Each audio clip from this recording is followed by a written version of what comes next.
About a month ago, I watched an amazing, heartfelt, thought-provoking documentary movie by Tom Shadia, I Am. It is about the problems in the world and what people can do about it. In the movie, there were many quotes and things people said that left me thinking to myself.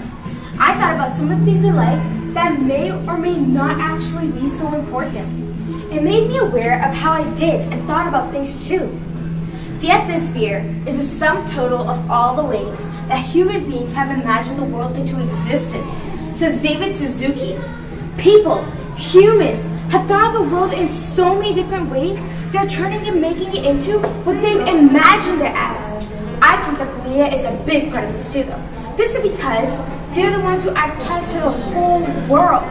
They are always exposing new things to people and trying to tell them that this is your happiness or this is how things are supposed to and should be. We are existing in the world which is the sum of what we wanted. But most of what we wanted and want has caused problems to the environment and others around us. Ray Anderson said that it will take shock after shock after shock to come to realize as a species that we have got it all wrong. This is about how all the problems in the world will need to come to an extreme for people to come to realize and open their eyes towards these issues. We will need to see the world not when it's at its tipping point, but when it is tipping. There's so many problems in the world that are getting worse and worse. Just some of them are poverty and how people are too poor to afford shelter, clothing, food, and even water. Did you know 75% of the world population is under poverty? Then there's the economy. This is what's making the poor more poor and the rich more rich. There's so many wars and death. Even though humans do die, wars cause an unreasonable amount of death in nations. And what about our children? There's child abuse, labor, bullying, peer pressure, stress, and self-esteem. Children having problems in the world right now will lead to bigger problems in the future. This is because in 10 to 20 years, they will be the ones who will be running and taking a big part in the world. Then there is the media, telling us youth what to do, buy, act, wear, telling us what is right and in, influencing the whole world, and convincing us to always be spending our money or consuming. We always watch TV and see other advertisements wherever we go. We see new things and want more all the time, no matter how much we already have, or to what we just bought last week or even the other day. We have become such big consumers, and this is mainly because of the media. Whenever we go home, we watch TV and see things that we want. Even if we already have what we want and it is in great shape, the media and companies too have ways to make us buy more. One of their ways is perceived obsolescence. Examples of this would be your cell phones, shoes, and even computers. Have you noticed that almost every few months there's a new design of a cell phone and shoes and it's from the same company? The media shows us these new designs and versions and we want the new thing, even if what we have hasn't even worn out yet. Then if we don't buy it, we feel bad because everyone can notice that you haven't got what they do. So now we have to buy, and buy. The media is constantly telling us that we are wrong as ourselves. They're always advertising something towards us to feel good when we buy it. But once we have got what we saw, they throw something new at us as soon as possible. Now we feel that we are wrong again. So now we have to buy, and buy. Also, the media hides all the other problems that might be occurring because of what we are buying. They only show us the final product, but we don't know where it came from, who had to make it, how it was made, or even how it had affected the place it was made in. Tom Shadia said the world that he was living in was a lie. The world of fame and chasing money and wealth was a big, fat lie. When Tom got famous and more rich, he decided to buy a big house, fancy car, and would fly private wherever he went.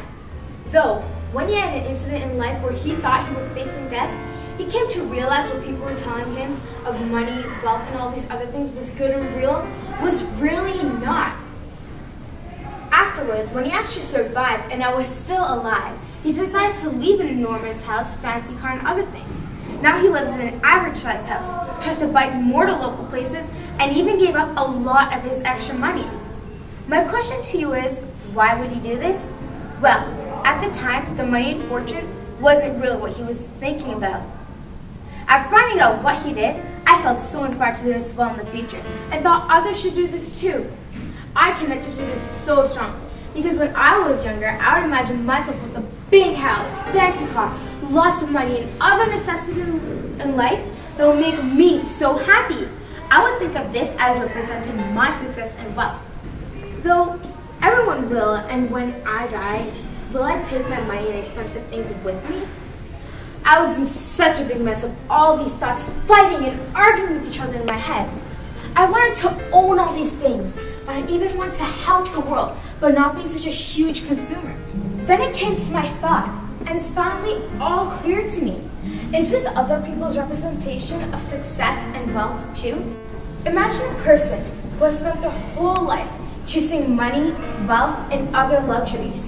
Though now they're 67 in a hospital and very ill. The doctors told this person that they've only got 2 weeks left to breathe in life. This person doesn't know what to do with all this money in the bank with this little time, and actually, they don't even care about it. They're only worried about the time they've got left and how they could have used the time they used to have to spend with their family. None of the people know that they care for, that they love them, and even how they could have contributed to the world in some sort of way. You know, the story in this person isn't just made up. This person is you. People think that this will never stop, but it is possible for it to get better. Maybe we can make our customized houses just a little smaller, or even design and buy what we actually need and not just want, so we can reduce our ecological footprint. We can even be walking or using public transportation more, so we can reduce air pollution. We can even be donating our extra money to people in other parts of the world who don't even have enough basic needs to live or even survive their lives. If we keep thinking that we cannot do anything about these big problems and do nothing, then obviously nothing will happen. There will be no change. But Desmond Tutu in the movie says that even if we think we cannot tackle the big problems, we can still take care of the small problems. We need to and can start just by starting with these smaller issues. Eventually, after fixing these minor problems, we can tackle the big problems that seemed impossible. Tom Shadyac said that all he thought the world needed to start with was love and caring. It can be this easy to change the world. It changed my thoughts too. I thought maybe I couldn't change big things, but I decided to make little changes in my life that will make big differences. I donated all my worn out and old clothes to a charity. I always turn off lights and taps when they're not in use. And I even started helping others around me who actually needed it. You can do this too, just by your small changes. If you think it's hard, just start with love. Should you care about something, anything, and the change will come to you.